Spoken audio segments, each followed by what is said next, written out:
History often finds its grandest stages in the quietest of places. Appomattox Court House was not a grand city, nor was it a mighty fortress. It was a small, unassuming village in the rolling hills of central Virginia. Just a handful of houses, a tavern, a blacksmith shop, the courthouse that gave the settlement its name. It was a place where ordinary people lived ordinary lives far from the thunderous clashes of armies. But on a spring day in April of 1865, this sleepy crossroads was destined to become one of the most significant places in all of American history. It was here that the long, bloody, and tragic American Civil War would finally draw to its solemn conclusion. The story of the Civil War is a story of a nation torn apart brother against brother. For 4 long years, the United States had been locked in a brutal conflict that claimed hundreds of thousands of lives. History has a funny way of coming full circle. And for a man named Wilmer McLean, it did so with extraordinary irony. McLean was a grocer who, at the start of the war in 1861, owned a farm in Manassas, Virginia. His property was so close to the action that the very first major battle of the Civil War, the First Battle of Bull Run, unfolded right in his backyard. A cannonball even crashed into his summer kitchen. Seeking to escape the conflict and protect his family from the horrors of war, McLean decided to move. He sought out a quiet, remote place where he hoped the armies would never find him.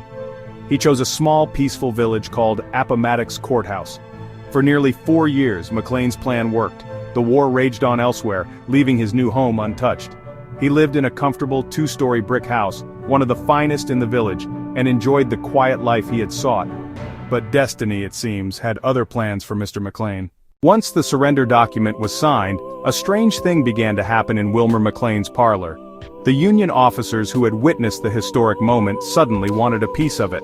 They began offering McLean money for the furniture in the room where Grant and Lee had met. Major General Philip Sheridan paid $20 in gold. He bought the small oval table on which Grant had drafted the terms, intending it as a gift for another general. Another officer bought the taller marble-top table Lee had used. The room was quickly stripped of its souvenirs as officers handed over cash, chairs, candlesticks, and anything else they could carry away, much to McLean's bewilderment. One surprising fact: the official surrender of weapons and flags did not happen on April 9th, but on April 12th. On April 12th, the Confederate infantry marched to stack their arms and furl their battle flags. It was a deeply emotional and somber ceremony, a final farewell. A Union officer named Joshua Lawrence Chamberlain was chosen to preside over the formal surrender. He ordered his Union troops to salute their former enemies as a sign of respect. It was a powerful, unscripted moment of mutual recognition and honor. The surrender at Appomattox Court House did not technically end the Civil War everywhere. Several other Confederate armies were still in the field, and it would take a few more months for all of them to lay down their arms. However, the surrender of Lee's Army of Northern Virginia was the symbolic end of the line. It was the event that broke the back of the rebellion and signaled to everyone, North and South. The news spread like wildfire, bringing joyous celebrations to the North and a somber sense of finality to the South. In the 20th century, the National Park Service painstakingly reconstructed the village, including the McLean House, restoring it to how it looked on that fateful day in April 1865. Today it stands as a quiet and powerful monument to our nation's history. Visiting Appomattox Court House is like stepping back in time.